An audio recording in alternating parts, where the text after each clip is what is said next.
और आइए शुरुआत करने जा रहा हूं आज की पहली बड़ी खबर के साथ। पूरी दुनिया यह जानना चाहती है क्या यह जंग रुकेगी या यह जंग फिर शुरू हो जाएगी। हालात क्या हैं?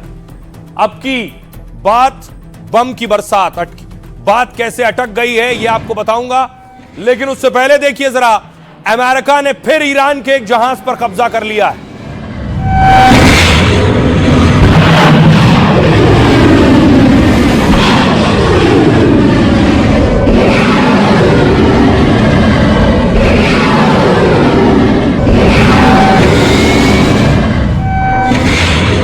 हॉर्मुज़ के समंदर में अमेरिका के वॉरशिप सक्रिय, और कल एक ईरान के जहाज पर कब्जा किया था। यह आज की तस्वीर है। यह अमेरिकी हेलीकॉप्टर देखिए वॉरशिप से उड़े, ये अमेरिकी सोल्जर बैठे हेलीकॉप्टर में, उसके बाद देखिए वॉरशिप से हेलीकॉप्टर उड़ा है। एक ईरान जाने वाले जहाज पर हेलीकॉप्टर रुका और अमेरिका की सेना उतर गई उस जहाज पर और कब्जा कर लिया।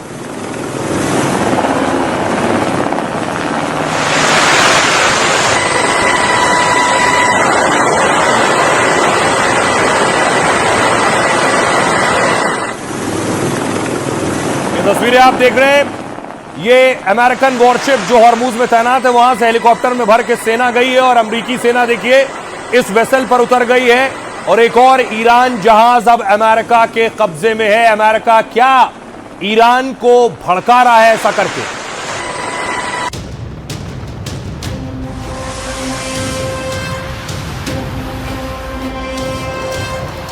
सीज़फायर की डेडलाइन खत्म हो रही है और बात की बजाय धमाके और धमकियों की बरसात होने लगी है। 24 घंटे के अंदर अमेरिका ने ईरान से जुड़े एक और जहाज पर कब्जा कर लिया। पहले ईरानी जहाज पर गोलीबारी कर कब्जा किया था, लेकिन इस बार तो बिना हमले के खुफिया तरीके से जहाज को अपने कब्जे में ले लिया। ईरान ने कह दिया है कि वो चुप नहीं बैठेगा, दुश्मन से इंतकाम लेगा। तो क्या ट्रंप का ये एक्शन जंग की आग और भड़काएगा और उस पाकिस्तान के अरमानों पर पानी फेर देगा जो जंग रुकवाने के बड़े बड़े दावे कर रहा है?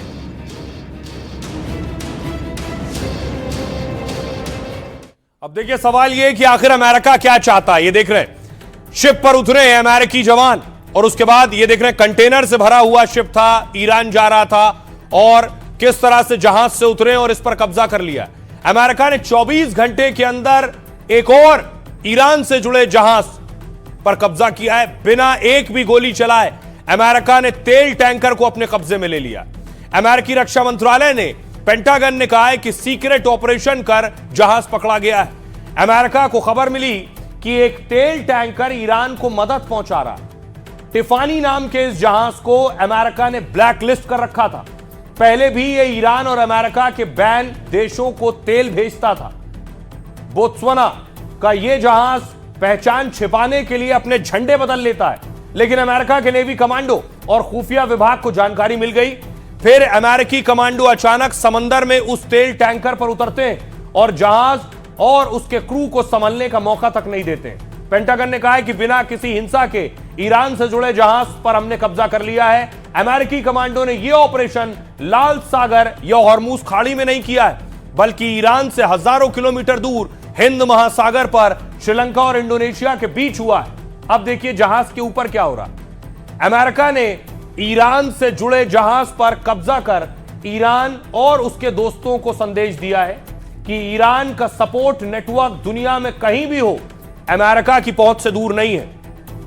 यह स्थिति है इस जहाज को कब्जा करने के बाद। आइए अब आपको बताऊं, बड़ी बात है कि अमेरिका ने इसको स्ट्रेट ऑफ हॉर्मुज़ पर कब्जा नहीं किया है, ईरान के आसपास कब्जा नहीं किया है, बल्कि उससे हजारों किलोमीटर दूर। अब आप देख रहे हैं इंडोनेशिया से निकला था, स्ट्रेट ऑफ मलक्का हिंद महासागर के आसपास था, श्रीलंका के आसपास था यह जहाज जिस पर हमला हुआ और हमले के बाद अमेरिका ने इस पर कब्जा कर लिया है। यानी समंदर में कहीं भी कुछ भी किसी भी जगह हो, ईरान का जहाज अमेरिका के वो टारगेट पर है। सुनिए जरा क्या कुछ कह रहे हैं ब्रिगेडियर जनरल मोहम्मद रेजा।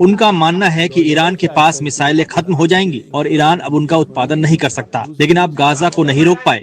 गाजा का क्षेत्रफल मात्र 360 वर्ग किलोमीटर है। ईरान का क्षेत्रफल 17,80,000 वर्ग किलोमीटर है। अब आप इस देश पर नियंत्रण करना चाहते हैं। मैं आपको विश्वास दिलाता हूँ कि अगर वो फिर से युद्ध शुरू करते हैं तो हम मिसाइलें दागेंगे, जिन पर अप्रैल और मई 2026 के सीरियल नंबर और तारीखें होंगी। 80,000 किलोमीटर मुरब्बे।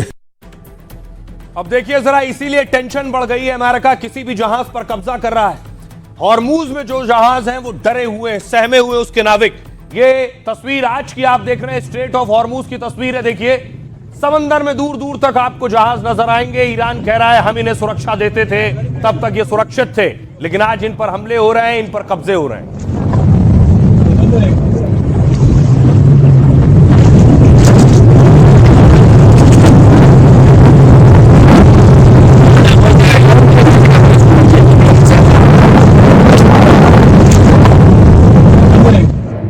और जिस तरह से कब्जे हो रहे हैं, हालात की नजाकत को समझते हुए भारत ने अपने युद्धपोत उतार दिए। आधे दर्जन युद्धपोत समंदर में उतार दिए गए हैं भारतीय शिप की सुरक्षा और रक्षा के लिए।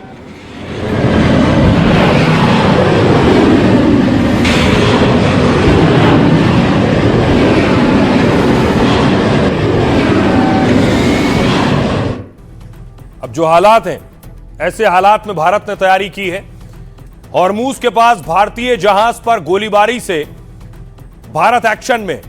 भारत ने अरब सागर में अपने 7 खास युद्धपोत उतार दिए और इन युद्धपोतों में एडवांस रडार और नेविगेशन सिस्टम लगा हुआ है। मतलब हॉर्मूज के आसपास की हर हरकत पर नजर रख सकेंगे।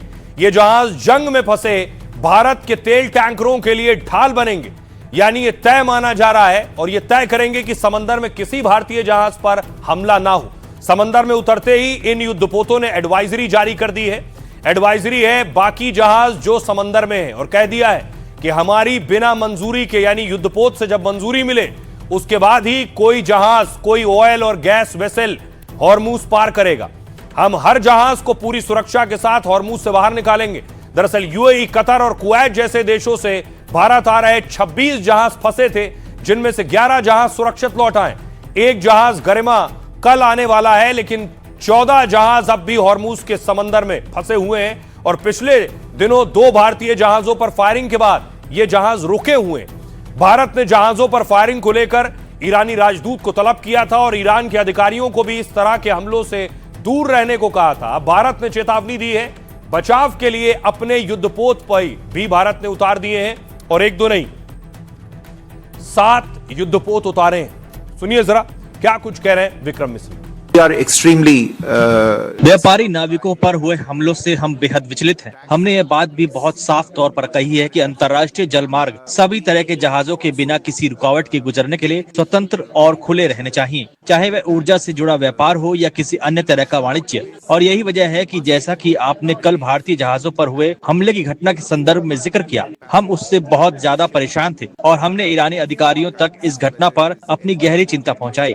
हमने उनसे ये सुनिश्चित करने को कहा कि नाविकों की सुरक्षा का सम्मान किया जाए और अंतर्राष्ट्रीय जलमार्गों से बिना किसी रुकावट के गुजरने के सिद्धांत का पालन हो, ठीक वैसे ही जैसा कि स्ट्रेट ऑफ हॉर्मूज के मामले में होना चाहिए।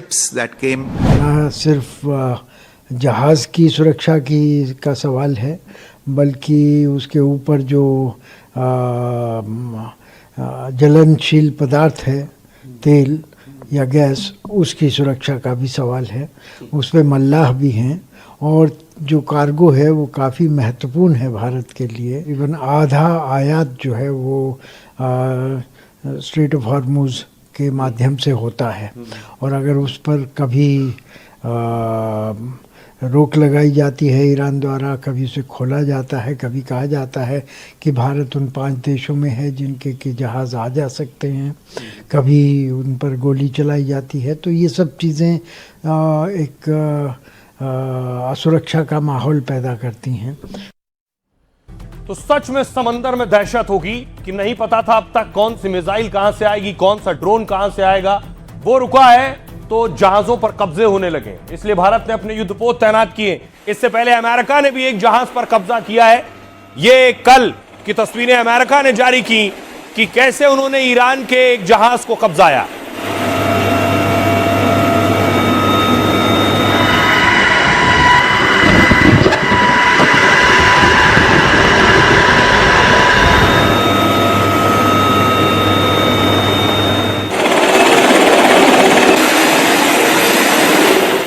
अब देखिए जरा, बड़ी बात यह है, अमेरिका ने जहाज तो कब्जा लिया, कार्गो शिप था जिस पे कंटेनर जाता है, सामान जाता है, लेकिन खोला तो अमेरिका का दावा है खजाना मिल गया।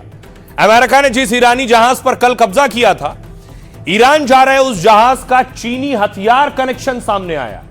रॉयटर्स के मुताबिक अमेरिका को इस जहाज पर पहले से शक था, उसे जहाज में आपत्तिजनक सामग्री ले जाने की जानकारी मिली। खबर मिली कि इस कंटेनर में तबाही का सामान ले जा रहे थे, अंदर जो रखा था शिप के अंदर जो कंटेनर्स थे। अमेरिका मानता है कि यह जहाज डुअल यूज के सामान ले जा रहे थे। डुअल यूज क्या होता है? इसका मतलब है ऐसी तकनीक और ऐसा सामान जिनका इस्तेमाल आम लोग और सैन्य गतिविधियों दोनों में हो सकता है। जैसे केमिकल उद्योगों में भी काम आते हैं और मिसाइल में भी काम आते हैं। मशीन और उनके पार्ट फैक्ट्रियों के साथ हथियार बनाने में इस्तेमाल होते हैं। ड्रोन और उसके पार्ट्स जंग वाले ड्रोन भी बन सकते हैं और आम जरूरत के भी बन सकते हैं। इलेक्ट्रॉनिक उपकरण जो सैन्य और सिविल दोनों कम्युनिकेशन के काम आते हैं। वॉल स्ट्रीट जर्नल के मुताबिक चीन से ईरान को सैन्य सामग्री भेजने का शक है। यह ईरानी जहाज टॉस्का लगातार चीन के बंदरगाहों पर आता जाता था। ट्रंप की पार्टी की बड़ी नेता निकी हेली ने भी चीन कनेक्शन की बात कही है। निकी हेली ने कहा है कोई शक नहीं कि यह जहाज चीन से ईरान जा रहा था और इसमें मिसाइल बनाने के लिए केमिकल सामान ले जाया जा रहा था। यह दिखाता है कि चीन कैसे ईरान की सरकार और सेना को सहारा दे रहा है। जंग के बीच यह ऐसी हकीकत है जिसे नजरअंदाज नहीं किया जा सकता। इसलिए चेतावनी के बाद भी जहाज नहीं रुका तो उस पर कब्जा कर लिया गया है। यह है सच। उसके बाद सुनिए जरा, अब ईरान के विदेश मंत्रालय क्या कह रहा है। हमइन सात आखिर शाहिद तेहरान ने अभी तक ये तय नहीं किया है कि वह अमेरिका के साथ किसी नई दौर की बातचीत में हिस्सा लेगा या नहीं। हम ईरान के राष्ट्रीय हितों की रक्षा के मामले में अमेरिका के पक्ष के किसी डेडलाइन या अल्टीमेटम को स्वीकार नहीं करेंगे। यह युद्ध ईरान ने शुरू नहीं किया था। पिछले साल जून में और इस साल भी ईरान ने 2 बार अपनी राष्ट्रीय संप्रभुता की रक्षा के लिए कार्रवाई की। जब तक राष्ट्रीय हित इसकी मांग करेंगे, हम अपने देश की रक्षा करते रहेंगे। कल मैंने आपको बताया था, ये जो जहाज जिस पर अमेरिका ने कब्जा किया है, ये चीन से आ रहा था। चीन को पता चला उसके देश से जा रहे जहाज पर कब्जा हुआ है तो चीन भी आग बबूला है। चीन भी गुस्से में है कि आखिर कैसे अमेरिका का जो मन हो रहा है, जो मर्जी हो रही है वो कर रहा है। इसलिए चीन ने इस पर नाराजगी जताई है कि अमेरिका की जो हरकत हॉर्मूज में हो रही है। चीन अमेरिका ने चीन से आ रहे जिस जहाज पर कब्जा किया और जिसे ईरान ने अमेरिका की समुद्री डकैती बताया, उस जहाज पर हमले से चीन अमेरिका से नाराज है। चीन के विदेश मंत्रालय ने अमेरिका पर कड़ा एतराज जताया है और इसे अमेरिका की गलत और खतरनाक कार्रवाई बताया है।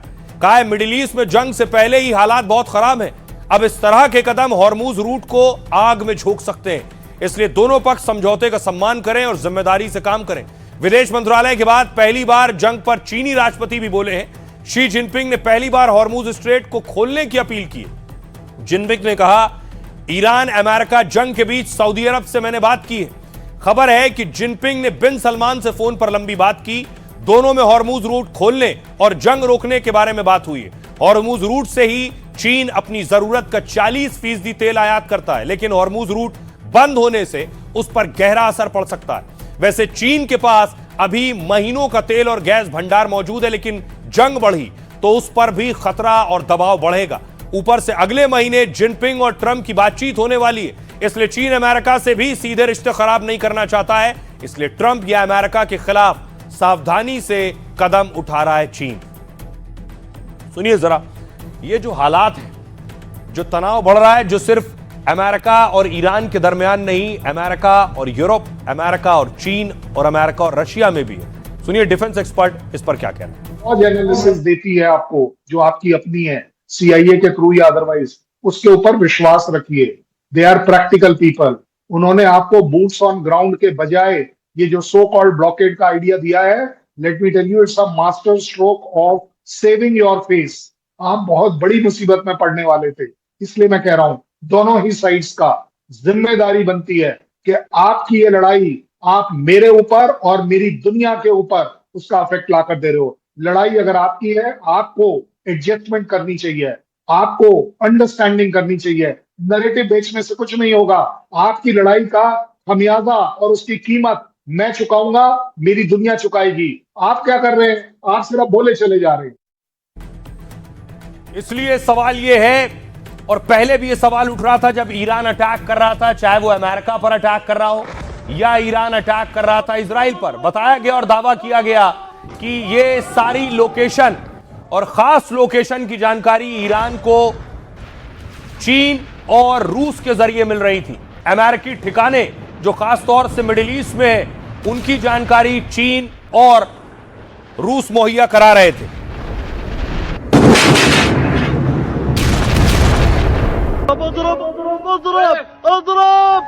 इसी तरह यूएई ने भी ईरान से जुड़े लोगों को पकड़ा है। ये तस्वीरें देख रहे हैं आप, उन सस्पेक्ट्स को पकड़ा गया है। 27 लोग गिरफ्तार किए गए हैं जो बताया जा रहा है जिनका ताल्लुक ईरान से है और ईरान के टेरर में शामिल रहे। ये 27 लोग आप देख रहे हैं, इनके पास से पैसा बरामद हुआ।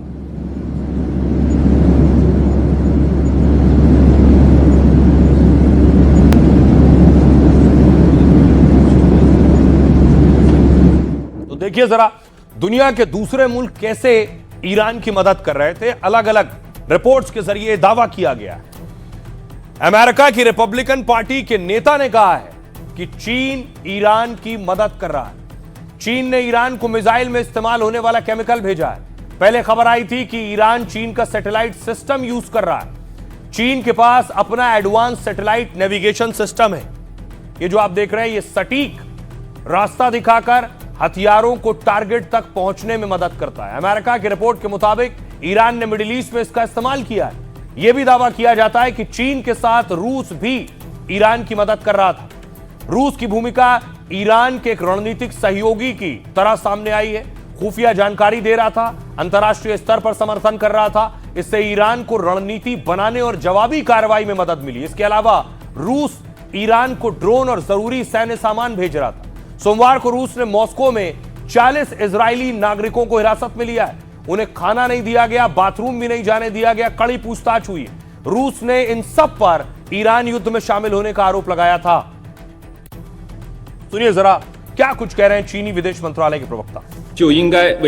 शांति का अवसर खुल गया है, इसलिए युद्ध को जल्द से जल्द समाप्त करने के लिए अनुकूल परिस्थितियां बनाई जानी चाहिए। चीन संबंधित पक्षों का समर्थन करता है। वो युद्ध विराम और वार्ता बनाए रखने के लिए राष्ट्रपति शी जिनपिंग के प्रस्ताव को पेश करता है। चाइना स्थायी शांति और स्थिरता स्थापित करने के लिए एक रचनात्मक भूमिका निभाएगा। अब सवाल ये, इस बीच बड़ी खबर ये है कि इधर हॉर्मूज पर जहाज पर कब्जा हो रहा है, लेकिन क्या ट्रंप पाकिस्तान जाने वाले हैं बातचीत के लिए? ट्रंप की एक तस्वीर सामने आई, आज की तस्वीर आप देख रहे हैं। दावा किया जा रहा है कि डोनाल्ड ट्रंप पाकिस्तान जा सकते हैं। अगर डील पक्की हो गई तो ट्रंप लैंड कर सकते हैं इस्लामाबाद में।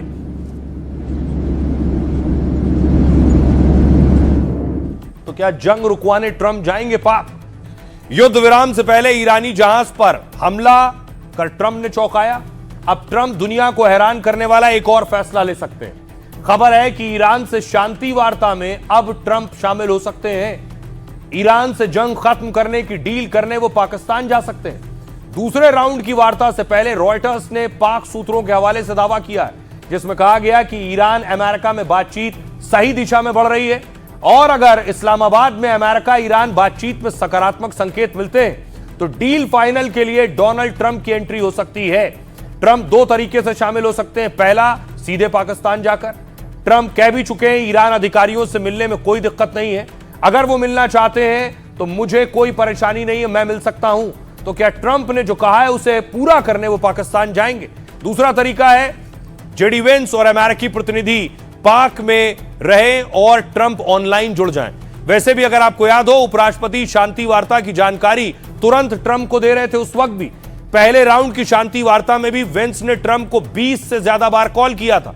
तब ट्रंप एक फाइट देखने स्टेडियम में थे और रूबियो के फोन पर मैसेज देख रहे थे जेडी वेंस के। लेकिन इस बार खबर है कि ईरान अमेरिका शांति वार्ता में ट्रंप सीधे जुड़ने वाले और दावा है कि मुनीर ने भी ट्रंप से गुहार लगाई है कि वो पाकिस्तान आए और ईरान के साथ जारी जंग को रोकने के लिए बातचीत की टेबल संभाले। ट्रंप इसका श्रेय लेना चाहेंगे। अगर आपको याद हो, ऑपरेशन सिंदूर के बाद भी सबसे पहला ट्वीट ट्रंप ने किया था, तो फिर अगर यहां शांति होती है तो ट्रंप ये क्रेडिट क्यों नहीं लेना चाहेंगे? सुनिए जरा क्या कह रहे हैं कमांडर। अमेरिकियों को फारस की खाड़ी में स्थित अपने ठिकानों से निकलने के लिए मजबूर होना पड़ेगा। उन्होंने क्षेत्र के देशों को सुरक्षा देने का वादा किया था, लेकिन आखिर में वे अपनी ही सुरक्षा सुनिश्चित नहीं कर सके और उन्हें भागना पड़ा। अमेरिका की प्रतिष्ठा टूट चुकी है। यूनाइटेड स्टेट्स ऑफ अमेरिका के राष्ट्रपति Donald Trump peace through strength के अप्रोच के साथ कार्य करते हैं और वो वर्तमान समय में ईरान की इस्लामिक रिजीम के ऊपर लगातार दबाव बनाने के लिए वो अनेक तरीके की चेतावनियां, अनेक तरीके की धमकियां भी दे रहे हैं। साथ ही साथ वो इस बात को भी कह रहे हैं कि ईरान को एक डील के लिए तैयार होना चाहिए। तो ये राष्ट्रपति डोनाल्ड ट्रंप का जो पीस थ्रू स्ट्रेंथ की फिलॉसफी के तहत काम करने का उनका जो अप्रोच है, उसके कारण से वो हमेशा से अपने एडवर्सरीज के ऊपर दबाव बनाने के लिए अनेक तरीके की धमकियां देते हैं, अनेक तरीके की चेतावनियां देते हैं। तो ईरानी सांसद और एक्सपर्ट को आपने सुना। क्या ट्रंप पाक जाएंगे? बड़ी बात है। उससे बड़ी बात यह है कि वाकई शांति वार्ता भी होगी क्या? सवाल इसलिए उठ रहे हैं क्योंकि अब तक कोई पहुंचा ही नहीं है। पाकिस्तान ने तैयारियां तेज कर दी हैं। शहबाज शरीफ मीटिंग ले रहे हैं, गृह मंत्री मीटिंग ले रहे हैं, बैठक पर बैठक हो रही है। ना अमेरिका पहुंचा है, ना ईरान पहुंचा है वहां।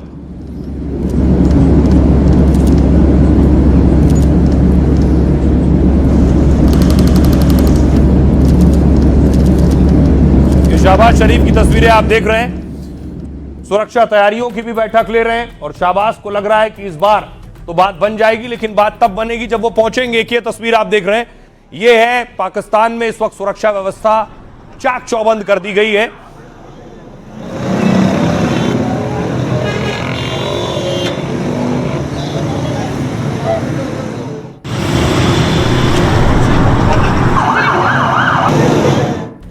अब देखिए, तैयारी जोरदार है और मेहमान का इंतजार है। पाकिस्तान में बातचीत की तैयारी पिछले कई दिनों से चल रही है। इस्लामाबाद में फ्लैग मार्च हो रहा है, आम लोगों की आवाजाही बंद है। अमेरिका ईरान की वार्ता पर सस्पेंस है, मतलब तय नहीं है कि बात होगी, लेकिन पाकिस्तान पूरी दुनिया में प्रचार कर रहा है कि वो युद्ध रुकवा रहा है। सोशल मीडिया से लेकर पाकिस्तान की जनता तक में मजाक भी उड़ रहा है। लोग कह रहे हैं बारात का पता नहीं, लेकिन इस्लामाबाद में मंडप तैयार है। लेकिन पाकिस्तान को चिंता सिर्फ अमेरिकी और ईरानी मेहमानों की है। खबर है कि 4 अमेरिकी सैन्य विमान रावलपिंडी के नूर खान बेस पहुंचे हैं। रावलपिंडी का नूर खान एयरबेस इस्लामाबाद के बेहद करीब है और अमेरिकी सैन्य विमानों में C-17 ग्लोबमास्टर जैसे प्लेन शामिल हैं। यह विमान जे डी वेंस की गाड़ी और दूसरे सुरक्षा उपकरण लेकर पहुंचा है। साथ ही अमेरिकी सीक्रेट सर्विस के 22 अफसर भी पाकिस्तान में। रावलपिंडी में 10,000 से ज्यादा जवानों की तैनाती की गई है। एयरपोर्ट से इस्लामाबाद के रेड जोन की सड़कों को बंद कर दिया गया है। कुछ ये हाल है। इस तरह से सन्नाटा पसरा हुआ है पाकिस्तान में। इस्लामाबाद के कई इलाकों में पुलिस ने नया ट्रैफिक प्लान लागू कर दिया है और इस्लामाबाद पुलिस ने सोशल मीडिया पर रूट चेंज की एडवाइजरी दी। इस्लामाबाद के सेरेना और मैरियट जैसे होटलों को खाली करवा लिया गया है। साथ ही शहर के दूसरे बड़े होटलों में भी नई बुकिंग पर रोक लगा दी गई है। फिलहाल पाक के विदेश मंत्री इशाक डार लगातार ईरानी विदेश मंत्री के संपर्क में है। वो ईरानी दूतावास के जरिए भी संदेश भिजवा रहे हैं कि ईरानी प्रतिनिधि आए। अब बातचीत होगी तो ही सीज फायर होगा, क्योंकि डेडलाइन करीब है और कल रात 12 बजे के बाद सीज फायर खत्म हो जाएगा। उससे पहले पाकिस्तान कह रहा सीज फायर बढ़ा दो, लेकिन एक सीज फायर लेबनान और इजराइल के बीच हुआ है। उससे पहले देखिए जरा, इजराइल में मेमोरियल डे पर आज मौन रखा गया, श्रद्धांजलि दी गई शहीद जवानों को।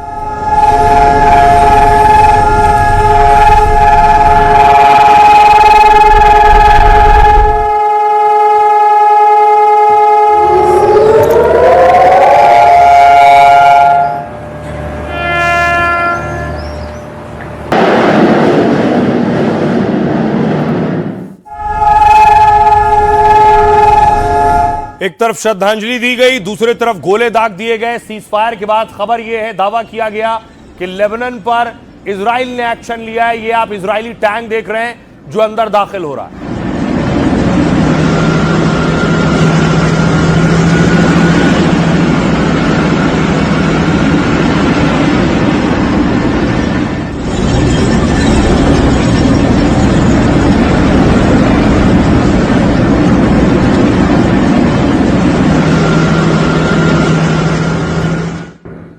ये हाथ लेबनान का है, ये देखिए दक्षिणी लेबनान का हिस्सा है, चारों तरफ तबाही तबाही नजर आ रही है, तबाही का ही मंजर है।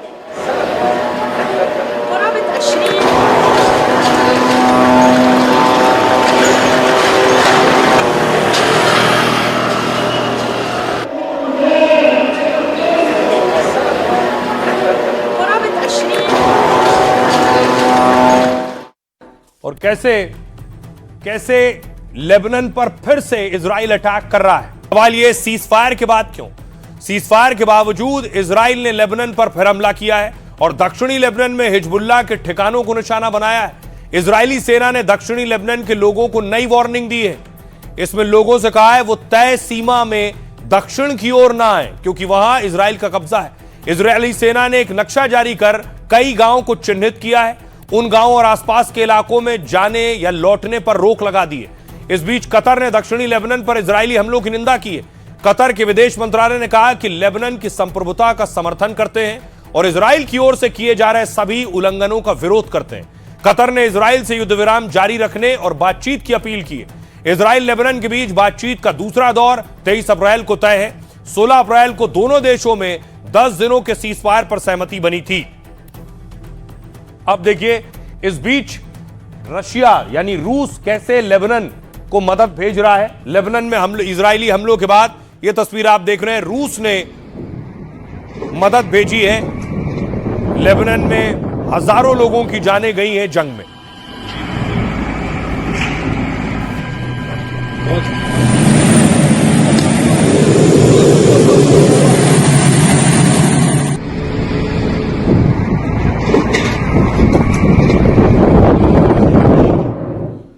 लेबनान के हालात क्या हैं? हमारे सहयोगी गजाली लेबनान में है, ग्राउंड जीरो पर मौजूद हैं, उनकी रिपोर्ट देखिए। इस वक्त हम मंसूरिया नाम के गांव कह लें या शहर में खड़े हैं जो इजराइल लेबनान के सीमा के बिल्कुल पास में है। ये वो इलाका भी है जो येलो लाइन बफर जोन में आता है, यानी लेबनान के अंदर वो इलाका जिसको इजराइल ने अपने कब्जे में ले लिया है। और मेरे कैमरा पर्सन आपको दिखाएंगे मेरे पीछे ये जो तबाही का आलम है। यहाँ पर एक मस्जिद होती थी जिस पर इजराइल ने हमला किया है, उसके बगल में कब्रिस्तान है और कब्रिस्तान पर भी हमला हुआ है जिससे बहुत ज़्यादा क्षति पहुँची है। ख़ास करके इस पूरे गांव में करीब हज़ारों लोग रहते थे जो जंग की शुरुआत से ही यहाँ से बाहर जा चुके हैं या इस इलाके को छोड़कर साउथ लेबनान यानी दक्षिणी लेबनान के मंसूरी इलाके से छोड़कर उत्तरी इलाके में जा चुके हैं। दूसरी बड़ी बात यह है कि अगर आप इस तरफ देखें, मेरी दाईं तरफ जो पहाड़ आपको दिख रहे हैं सामने, और इन पहाड़ों पे जो घर हैं अगर आप देखें, इन घरों पे भी इजराइल का कब्ज़ा है। यही वो येलो जोन है जो इजराइल ने इस जंग के युद्ध विराम के बाद बनाया है। सीज फायर के बाद ये येलो जोन का मतलब है कि इन्हीं इलाकों में इजराइल फोर्सेस परमानेंटली आकर बैठ गई है। और इतनी तबाही, इतने बम, इतने गोले, इतने बारूद के बाद लोग तंग आ गए। अमेरिका में लोग गुस्से में हैं। ये तस्वीरें आप देख रहे हैं, अमेरिका में पूर्व जवान वेटरन्स ट्रंप के खिलाफ उतर आए हैं, वॉर के खिलाफ उतर आए हैं, कह रहे हैं हम वॉर अफोर्ड नहीं कर सकते।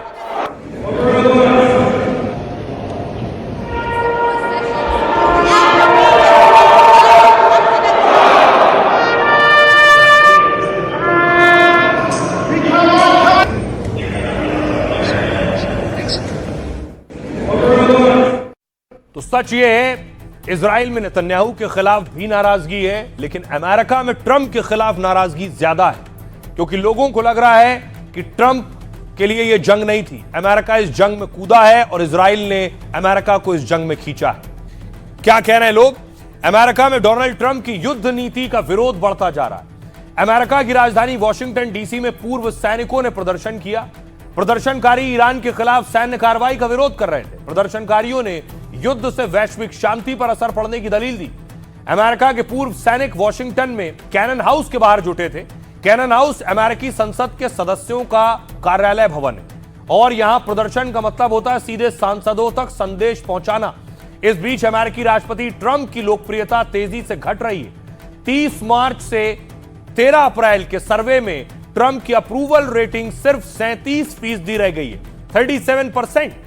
63% अमेरिकी राष्ट्रपति ट्रंप के दूसरे कार्यकाल के प्रदर्शन से नाखुश हैं, 63% लोग, जबकि 50% अमेरिकियों ने ट्रंप के कामकाज पर कड़ा असंतोष जताया।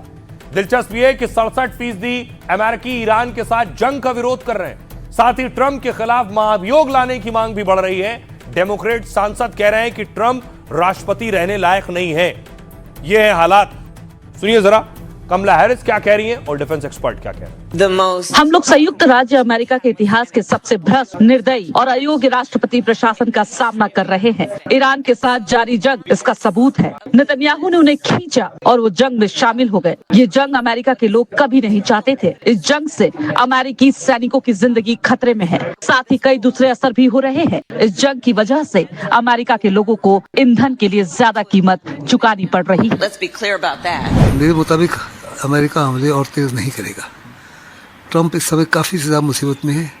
उनके ऊपर ज़बरदस्त पॉलिटिकल प्रेशर है अपने अवाम से, रिपब्लिकन पार्टी से। नवंबर में इलेक्शन हो रही है, उनको साफ तौर पर नजर आता है कि बुरी तरह हार होगी और उनकी इम्पीचमेंट भी हो सकती है। दूसरा, उनके ऊपर ज़बरदस्त इकोनॉमिक प्रेशर्स है। पिछले महीने लड़ाई से पहले फरवरी के महीने में इन्फ्लेशन थी 0.9%। अभी इन्फ्लेशन जब से युद्ध हुआ है 40 दिन में इन्फ्लेशन बढ़ गई है 3.3%। पेट्रोल प्राइसेस वहाँ थी $3 अ गैलन, अभी 4.30 हो गया है। महंगाई बड़ी बढ़ गई है, ग्रोसरी की कीमतें बढ़ गई हैं। ऐसे में वहाँ के लोग बहुत ज़बरदस्त नाराज हैं। और आइए जंग के बाद खबरों में आगे बढ़ते हैं। चुनावी जंग का बिगुल बज चुका है। पहला चरण 23 तारीख को है और आज उसका प्रचार थम गया। पहले चरण का थम गया प्रचार। पूरी ताकत लगा दी है बीजेपी ने भी, टीएमसी ने भी और दूसरी पार्टियों ने भी। गृह मंत्री अमित शाह खुद आज पश्चिम बंगाल में थे, चांदपुर और बर्धमान में।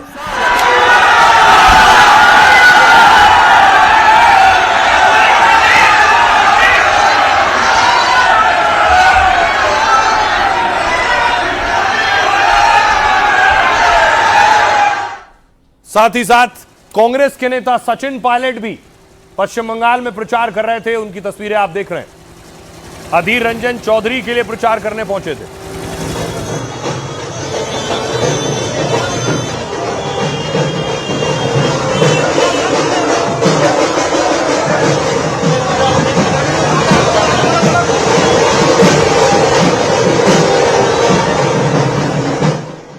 तो सितारे भी उतर गए चुनाव प्रचार के लिए। हेमा मालिनी भी कैंपेन कर रही थी पश्चिम बंगाल में, वोट मांग रही थी। हेमा मालिनी कूच विहार में थी।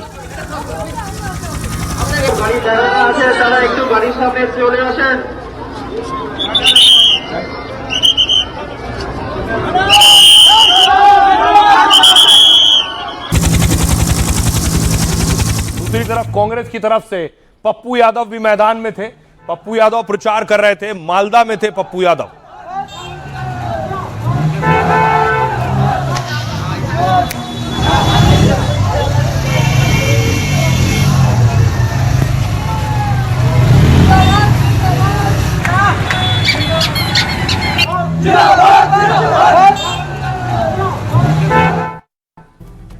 अब बीजेपी ने अपने मुख्यमंत्रियों को भी प्रचार के लिए उतारा था।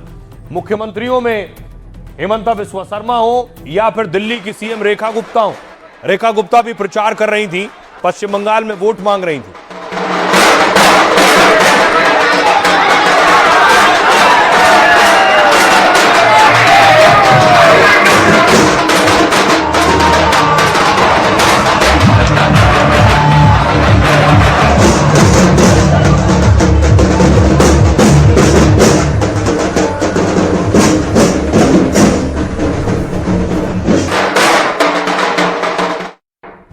आसनसोल में थी रेखा गुप्ता, लेकिन पश्चिम बंगाल का चुनाव और हिंसा ना हो ऐसा हो सकता है।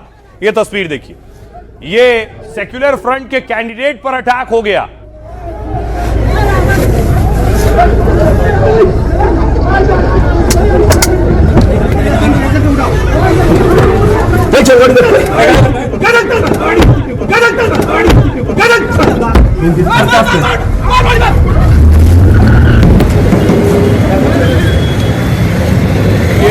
हिंसा के बाद क्षतिग्रस्त गाड़ी आप देख रहे हैं। देवली की तस्वीरें दिखा रहा हूं जहां यह अटैक हुआ है।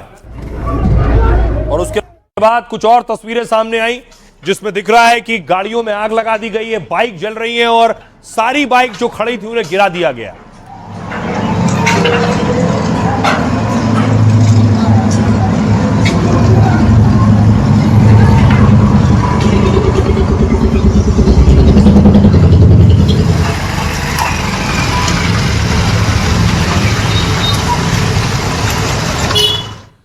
और इसीलिए पश्चिम बंगाल में बाइक बैन कर दी गई है शाम को। बंगाल में पहले फेज की वोटिंग से पहले चुनाव आयोग की सख्ती है। चुनाव से पहले दोपहिया गाड़ियों पर सख्त नियम लागू है। शाम 6 बजे से लेकर सुबह 6 बजे तक बाइक चलाने पर रोक है। बाइक रैली पर भी पूर्ण प्रतिबंध लगा दिया गया है। वोटिंग से पहले 48 घंटे पहले यह किया गया है। निष्पक्ष और शांतिपूर्ण मतदान के लिए बाइक रैली पर रोक लगाई गई है। सुबह 6 बजे से शाम 6 बजे तक बाइक पर पीछे बैठने पर भी बैन रहेगा।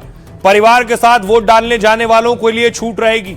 वोटिंग से 2 दिन पहले चुनाव आयोग का यह फैसला है। पहले चरण की सभी 152 सीट पर इन आदेशों को लागू किया गया है। 23 अप्रैल को राज्य में पहले चरण के मतदान होने हैं और पहले चरण की वोटिंग के लिए आज प्रचार थम गया है। प्रचार का शोर थमते ही पाबंदियां लागू कर दी गई हैं। मेडिकल इमरजेंसी, पारिवारिक जरूरत के लिए इसमें छूट दी गई है। बच्चों को स्कूल लाने ले जाने के दौरान भी छूट दी गई है। चुनाव आयोग के मुताबिक इससे वोटरों को डराने धमकाने की कोशिश नहीं होगी। वोटरों के लिए शांत और अच्छा माहौल बनाना इसका मकसद है। भीड़ भाड़ और संभावित तनाव को रोकने में इससे मदद मिलेगी। जो लोग इससे छूट चाहते हैं उन्हें पुलिस स्टेशन से लिखित इजाजत लेनी होगी। अब पश्चिम बंगाल में चुनाव है तो बाकायदा बड़ी ताकत से केंद्र सरकार भी वहां सुरक्षा व्यवस्था बढ़ाकर रखती है, क्योंकि हर चुनाव में हिंसा वहां आम बात रही है। देखिए तस्वीरें आपको दिखा रहा हूं। सुरक्षा बल मार्च करते हुए चप्पे चप्पे पर इसी तरह की सुरक्षा व्यवस्था है।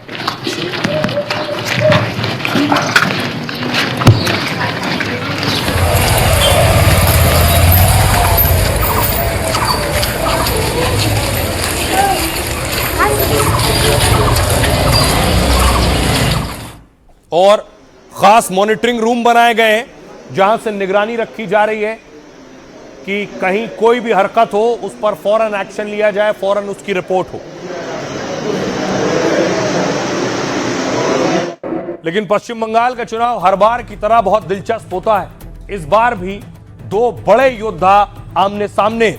पहले चरण के चुनाव में ममता बनर्जी बनाम शुभेंदु अधिकारी की लड़ाई है। इससे पिछला चुनाव जो था शुभेंदु ने ममता को शिकस्त दी थी। उस चुनाव में कौन सी हाई प्रोफाइल सीट है? भवानीपुर सीट। इस सीट पर चुनाव होना है 23 तारीख को। पहले चरण में 152 सीटों पर 23 अप्रैल को वोट डाले जाएंगे। 1478 उम्मीदवारों की किस्मत दांव पर है। मुर्शिदाबाद, कूच बिहार, जलपाईगुड़ी, आसनसोल में वोटिंग होगी। कई सीटों पर त्रिकोणीय मुकाबले के आसार हैं। ओवैसी, हुमायूं कबीर की पार्टी भी चुनाव मैदान में, तो लेफ्ट कांग्रेस खोई जमीन तलाश करने की कोशिशों में। पहली दिलचस्प सीट है भवानीपुर सीट। ममता बनर्जी के सामने बीजेपी ने शुभेंदु अधिकारी को मैदान में उतारा है। शुभेंदु भवानीपुर में नंदीग्राम दोहराना चाहते हैं। पिछले चुनाव में शुभेंदु ने नंदीग्राम से ममता बनर्जी को हराया था। दूसरी बड़ी सीट है नंदीग्राम की, यहां भी शुभेंदु लड़ रहे हैं। शुभेंदु के सामने टीएमसी ने इस बार पवित्र कर को यहां से टिकट दिया है। नंदीग्राम कभी ममता का मजबूत गढ़ माना जाता था। 2021 चुनाव में शुभेंदु ने यह मजबूत किला ढहा दिया था। पवित्र कर कभी शुभेंदु अधिकारी के बहुत करीबी रह चुके हैं। अगली सीट है खड़गपुर सदर। खड़गपुर सदर से बंगाल बीजेपी के पूर्व अध्यक्ष दिलीप घोष मैदान में है। उनके सामने टीएमसी ने दिग्गज नेता प्रदीप सरकार को उतारा है। तो ये 3 बड़ी हाई प्रोफाइल सीट है पहले चरण में। सुनिए जरा शुभेंदु अधिकारी क्या कह रहे हैं। भाजपा आ रहा है, परिवर्तन का आंधी है। मोदी जी का नेतृत्व में एक राष्ट्रवादी डबल इंजन सरकार बन रहा है। टीएमसी चोरी करने का मौका नहीं मिलेगा। टीएमसी एसआईआर हुआ है, टीएमसी जाने वाला है, सुपड़ा साफ होगा। ममता बनर्जी फिर एक बार मेरा सामने उनको हार स्वीकार करने पड़े। दार्जिलिंग और झारग्राम में मुख्यमंत्री और मंत्री यात्रा करने से डरते थे, लेकिन सीएम ममता बनर्जी की वजह से यहाँ स्थिरता आई है। हमने देखा अमित शाह दार्जिलिंग में थे और पीएम मोदी झारग्राम में झालमुड़ी खा रहे थे।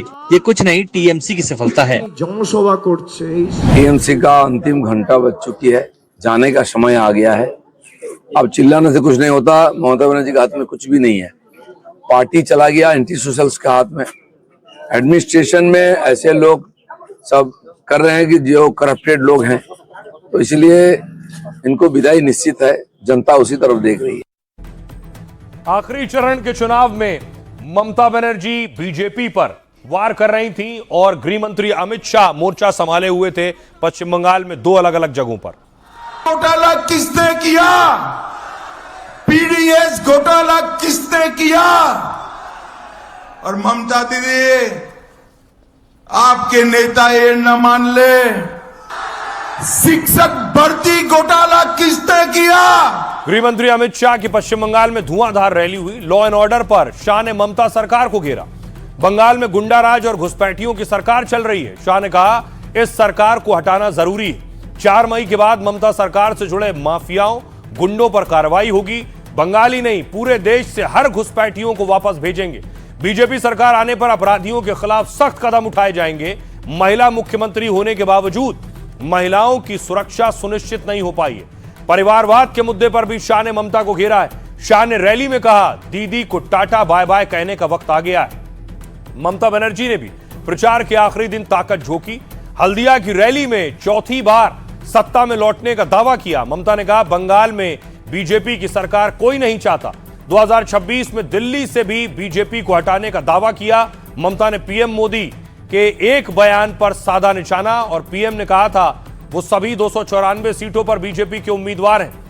ममता ने कहा इसके पहले उन्हें पीएम पद से इस्तीफा देना होगा। सुनिए जरा क्या कुछ कह रहे हैं सियासतदान। मैं आपको टीएमसी का समर्थन करने को नहीं कहूंगी। इस बार बंगाल में टीएमसी की सरकार आ रही है। मैं 1 महीने से पूरे बंगाल का दौरा कर रही हूँ। लोगों की आंखें और उनके हाव भाव बता रहे हैं कि यहाँ बीजेपी की सरकार कोई नहीं चाहता। बीजेपी जीतते, छाई जीतते। चुनाव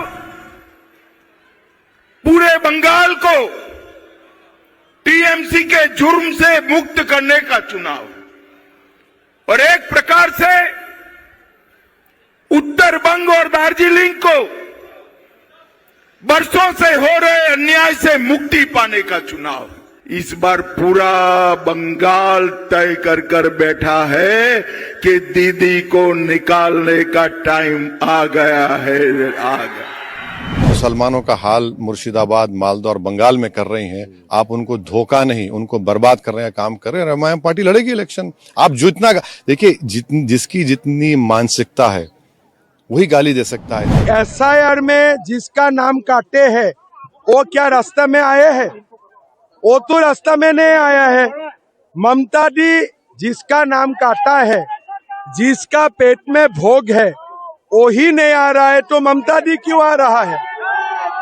तो एसआईआर का विरोध बांग्लादेश में होना चाहिए। एसआईआर का विरोध पश्चिम बांग्ला में होना नहीं चाहिए। जैसे जितनी भी यहाँ पे दुर्घटनाएं हुई है वो ये बताती है कि महिला मुख्यमंत्री के राज में भी यहाँ की महिलाएं सुरक्षित नहीं रही है। ये बहुत ही अफसोस की बात है। कटमनी का यहाँ पूरे शासन प्रशासन में व्याप्त भ्रष्टाचार है। चाहे रोजगार हो, चाहे नौकरी हो, चाहे कुछ भी काम सरकार से करवाना हो, बिना कट महीने के होता नहीं है। जो केंद्र सरकार और राज्य सरकार पिछले 10-12 सालों में जो टकराव पैदा हुआ है उससे बंगाल के लोगों को नुकसान हुआ है। जब कांग्रेस सरकार यहाँ पर रहती थी तो सब कुछ पहले, चाहे उद्योग हो, चाहे निवेश हो, चाहे डेवलपमेंट हो, इंफ्रास्ट्रक्चर हो, बंगाल को प्राथमिकता मिलती थी। दूसरी तरफ एक और तस्वीर सामने आ रही है। पश्चिम बंगाल में चुनाव है, तस्वीरें आ रही हैं और खबर आ रही कि लोग ट्रेन पकड़कर पश्चिम बंगाल जा रहे हैं, देश के अलग अलग शहरों में जो रहते हैं वोट देने के लिए। ऐसी तस्वीर आ रही है सूरत से। ये देख रहे हैं उधना स्टेशन है सूरत का। 19 अप्रैल का भीड़ देखिए जरा।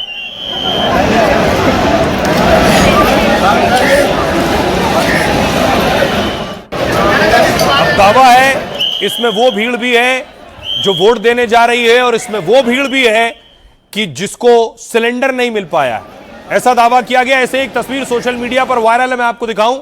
ये वो तस्वीर उस शख्स की जो शख्स बोल कर जा रहा है अब मैं नहीं आऊंगा वापस। अब नहीं आऊंगा, बता देना। अब नहीं आऊंगा दोस्त, अब नहीं आऊंगा, बता देना। अब नहीं आऊंगा दोस्त, अब नहीं आऊंगा, बता देना।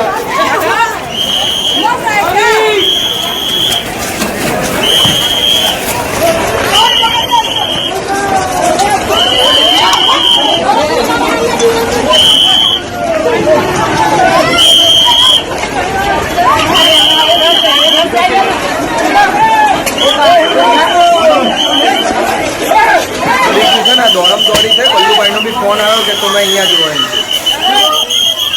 वो દોડમ દોડ થઈ ગઈ।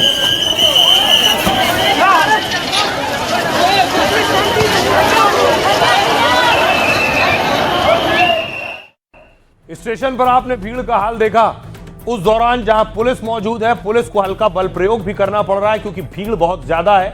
इसे कैसे संभाला जाए, लेकिन क्या सब बंगाल जा रहे हैं अलग अलग शहरों से वोट करने के लिए? अब सवाल ये उठ रहे हैं। एक ये तस्वीर आई है सूरत स्टेशन से।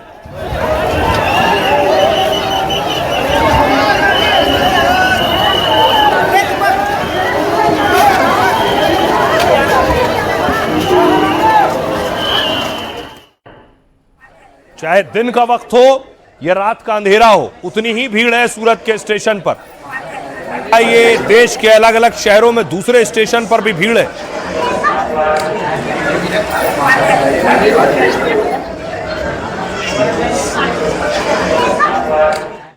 अब आपको दिल्ली का स्टेशन दिखाता हूं। दिल्ली के स्टेशन पर भी भीड़ है, जबकि कोई त्योहार का वक्त चल नहीं रहा है, छुट्टियों का वक्त भी नहीं। देश की राजधानी दिल्ली की तस्वीर आप देख रहे हैं। पश्चिम बंगाल में चुनाव है, क्या लगता है SIR की वजह से ज्यादा लोग जा रहे हैं क्या? बिल्कुल ज्यादा लोग जा रहे हैं। सबके अंदर डर है ना कि नाम अगर दोबारा कट जाए या कुछ हो जाए, तो आदमी इसीलिए ज्यादा इस बार जा रहे हैं।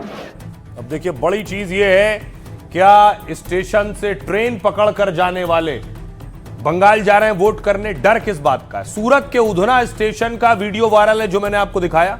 इसमें हजारों लोग ट्रेन का इंतजार कर रहे हैं। स्थिति काबू करने के लिए पुलिस ने यहां लाठीचार्ज किया, लेकिन ये लाखों की भीड़ आखिर कहां जा रही?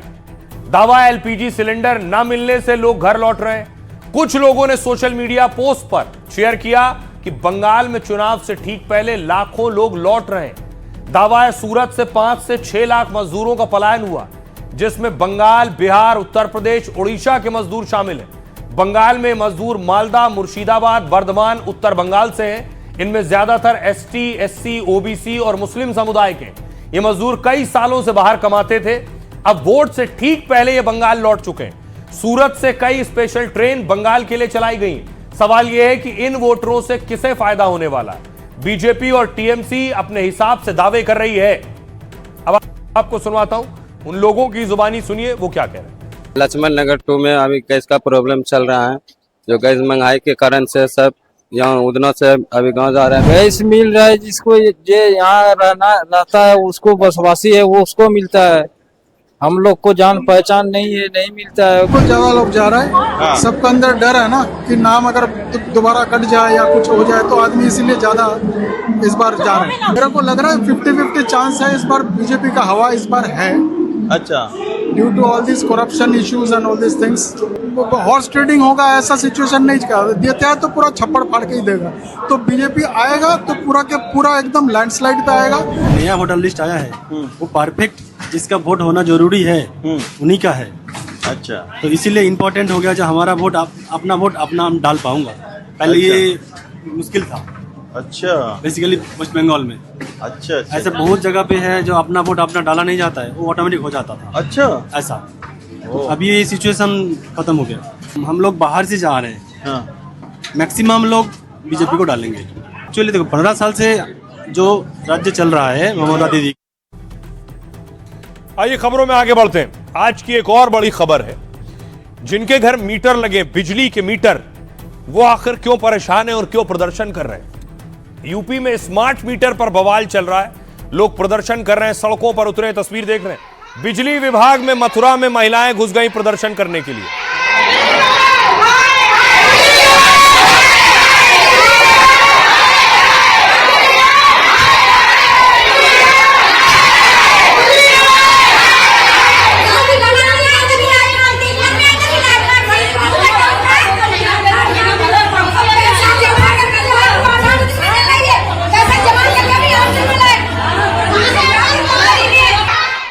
ऐसे ही एक तस्वीर सामने आई है जालौन से।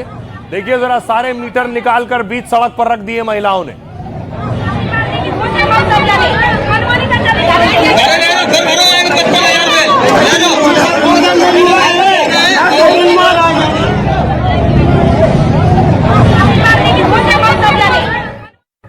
वहीं हमीरपुर में भी प्रदर्शन हो रहा है। देखने में ये मुद्दा छोटा लग रहा है, लेकिन बिजली से जुड़ा मुद्दा है, मीटर से जुड़ा मुद्दा है। देखिए, शहर शहर प्रदर्शन।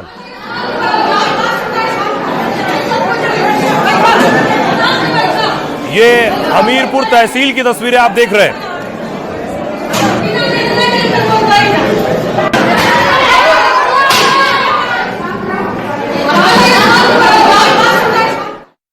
बांदा में तो दूल्हे साहब पहुंच गए। देखिए जरा, दूल्हे फेरे लेने से पहले प्रोटेस्ट करने पहुंच गए।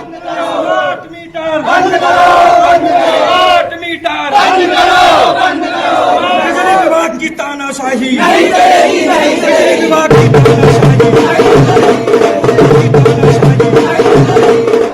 अब देखिए जरा, आपको बताऊं कि आखिर ये जो नया मीटर लग रहा है, स्मार्ट मीटर, इससे दिक्कत क्या है। यूपी में स्मार्ट मीटर को लेकर जगह जगह बवाल हो रहा है। कई शहरों में सड़क से लेकर बिजली विभाग तक प्रदर्शन हो रहा है। यह बवाल तब शुरू हुआ जब लोगों के घरों में प्रीपेड स्मार्ट मीटर लगे। दरअसल स्मार्ट मीटर इंटरनेट और मोबाइल से कनेक्ट रहता है। इसकी खास बात यह है कि मीटर रीडिंग और बिल खुद आ जाता है। मतलब आप पहले रिचार्ज करेंगे, पैसा देंगे, उसी हिसाब से बिजली की खपत होगी। रिचार्ज आपका खत्म हो गया, यानी जैसे मोबाइल में पैसे खत्म हो गए, वक्त खत्म हो गया, घर से बिजली का कनेक्शन कट जाएगा। लेकिन इस बीच लोगों का दावा यह है कि उन्हें काफी दिक्कतें हो रही हैं। लोगों का कहना है कि पहले के मुकाबले अब ज्यादा बिल आ रहा है। रिचार्ज खत्म होने पर घर से बिजली तुरंत कट जाती है, लेकिन रिचार्ज करवाने के बाद काफी देर तक लाइट नहीं आती है। स्मार्ट मीटर के लिए लोगों को सिक्योरिटी राशि जमा करना होता है। 2000 की सिक्योरिटी राशि जमा करने पर हंगामा मचा हुआ। कई लोगों का कहना है हम इतना कमाते नहीं तो जमा कहां से करें। दावा है यूपी के बिजली ऑफिसों में हर दिन 40,000 आवेदन पहुंच रहे हैं। लोगों की मांग है कि उनके घर का कनेक्शन वापस पोस्टपेड किया जाए और इन्हीं शिकायतों के बाद सीएम योगी ने सख्त एक्शन लिया है। स्मार्ट मीटर की जांच के लिए 4 सदस्यीय कमेटी बनाई है। यह कमेटी 10 दिन के अंदर स्मार्ट मीटर की तकनीकी रिपोर्ट देगी। इससे यह साबित हो जाएगा कि स्मार्ट मीटर सही चल रहे हैं या नहीं। इसी रिपोर्ट के आधार पर आगे स्मार्ट मीटर को लेकर फैसला होगा। तब तक घरों में नए स्मार्ट मीटर लगाने पर भी रोक लगा दी गई है। यूपी में सिर्फ नए बिजली कनेक्शन पर ही स्मार्ट मीटर लग रहे हैं। सुनिए जरा, जो लोग परेशान हैं वो क्या कह रहे हैं। कितनी शर्म की बात है कि हम लोग मजबूर होकर के एक दुल्हा को लेकर के यहाँ आए हैं। इसलिए कि जब एक दुल्हा अपनी दुल्हन को अपने घर में लेकर के आएगा तो क्या वो अंधेरे में अपनी बीवी को बैठाएगा, या जो भी ये लोग गरीब व्यक्ति हैं, ये लोग जो भी पैसा कमाएंगे, कमाने से कहीं ज्यादा बिजली का बिल आ रहा है तो कहीं अपनी बीवी का खर्च उठाएंगे या बिजली का बिल माफ करेंगे। हमें सही है कि मतलब हमें मीटर ये नहीं चाहिए। मुझे ऐसा लगा था और इतने जबरदस्ती मीटर लगाया था। 10,000 रुपया बिल भर के 30,000 फिर आएगा। कहाँ से भरेंगे? बच्चा पालेंगे तो मीटर बिल भरते रहेंगे। एसी वगैरह लगाए? नहीं, कुछ नहीं लगाई। एक बल्ब चलता, 2 पंखे चलते बस। और लाइट काट देते हैं लोग। क्यों काटते लाइट? बिल बहुत आ रहा है, ना कोई मैसेज ना कुछ, बिल भर के आ जाओ तो लाइट क्यों आती है? ऐसे पुराने वाले मीटर चाहिए हमें। हम गरीब आदमी है, बहुत बिल आ रहा है, भरते भरते परेशान है और मजदूर है। हम कहाँ से बिल भरें? अपने मीटर ले और हमें हमारे पुराने मीटर दे, बस हम इतना कहना चाहते। देखो, हमें नहीं पता था ये मीटर हमारे धोखे से लगाएंगे और हमारे लड़के आदमी हमारे घर पर नहीं थे और हमें इन बच्चों के बारे में पता नहीं था, तो हमें हमारे पुराने मीटर चाहिए। हमारी हाथ जोड़कर अरदास है आप सब लोगों का, हमारे जो मीटर पहले थे वही लगे। स्मार्ट मीटर में घोटाला हो गया था डे 1 पे, अगर आप याद हो, आप लोगों को तो याद होगा डे 1 जब था तो कितना घोटाला था उसके अंदर। टीवी पे ऐड चलना है, भाई इतना ऐड क्यों चलाते हो बार बार? क्योंकि हर ऐड का पैसा है ना। तो इसी तरह मीटर जब बार बार खरीदे जाएंगे तभी तो पैसा कमाओगे। ये कौन नहीं जानता बात। हम लोगों ने एक टेक्निकल समिति बनाई है जिसमें IIT कानपुर के 2 प्रोफेसर हैं। जब तक वो रिपोर्ट नहीं आ जाती है और उन टेक्निकल मामलों को हम लोग नहीं देख लेते हैं, तब तक स्मार्ट मीटर रिप्लेस करने का, जो पुराने मीटर थे उन्हें रिप्लेस करके, उन्हें बदल करके जो स्मार्ट प्रीपेड मीटर लगाने का काम जो चल रहा था उसे स्थगित किया जाएगा। उपभोक्ताओं की यह भी समस्या आई है कि पैसा भरने के बाद भी रिकनेक्शन होने में 2 घंटे। और आइए खबरों में आगे बढ़ते हैं। आज की एक और बड़ी खबर है गुजरात से। गुजरात में क्यों गरजा बुलडोजर। पहली तस्वीर में आपको दिखाऊं एक शख्स की। यह है लाला भाई भरवाड़। ये गाड़ी चला रहे थे, ओवरटेक किया तो कुछ लोगों ने इन्हें पीट कर मार डाला। उसके बाद देखिए एक्शन शुरू हुआ। तस्वीर देखिए, ये आप देख रहे हैं। हत्या के बाद स्थानीय लोगों ने दुकानों में तोड़फोड़ शुरू की और आगजनी शुरू की।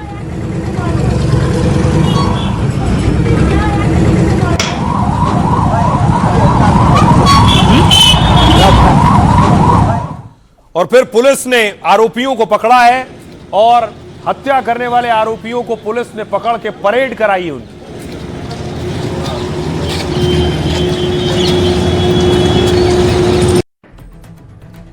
तो अहमदाबाद में भी, गुजरात में भी योगी मॉडल चल रहा है। अब बारी है लाइफ का फंडा की। गलत तरीके से बनाई गई संपत्ति या कमाई आपकी सोच को भी दूषित कर सकती है। फिर सही और गलत का फैसला कर पाना आपके लिए मुश्किल हो सकता है। जैसे महाभारत में भीष्म पितामह के साथ हुआ। महाभारत का युद्ध खत्म होने वाला था। कौरवों के बड़े बड़े योद्धा हार गए थे। भीष्म पितामह बाणों की शैया पर लेटे हुए थे। एक दिन युद्ध में विराम के बाद पांडव भीष्म पिता से मिलने पहुंचे। उनके साथ द्रौपदी भी थी। पितामह सबको जीवन, धर्म और नीति से जुड़ी गहरी बातें समझा रहे थे। तभी द्रौपदी ने पूछा, पितामह आज आप धर्म और ज्ञान की गहरी बातें कर रहे हैं, लेकिन जब मेरा चीरहरण हो रहा था तब आप भी वहां मौजूद थे, लेकिन तब आपका ज्ञान कहां था? आपने तब मेरी रक्षा क्यों नहीं की? भीष्म पितामह बोले, बेटी उस समय मैं दुर्योधन का दिया हुआ अन्न खा रहा था। वो अन्न अधर्म और अन्याय से कमाया गया था। ऐसे अन्न का प्रभाव मन और बुद्धि पर पड़ता है। मैं सब समझ तो रहा था, लेकिन मेरी बुद्धि दुर्योधन के सामने फैसला लेने में असमर्थ हो गई थी। द्रौपदी ने पूछा, तो आज आप निडर होकर सच कैसे बोल पा रहे हैं? भीष्म पितामह बोले, जब अर्जुन के बाणों ने मेरे शरीर को भेद दिया तब मेरे शरीर का सारा खून बह गया।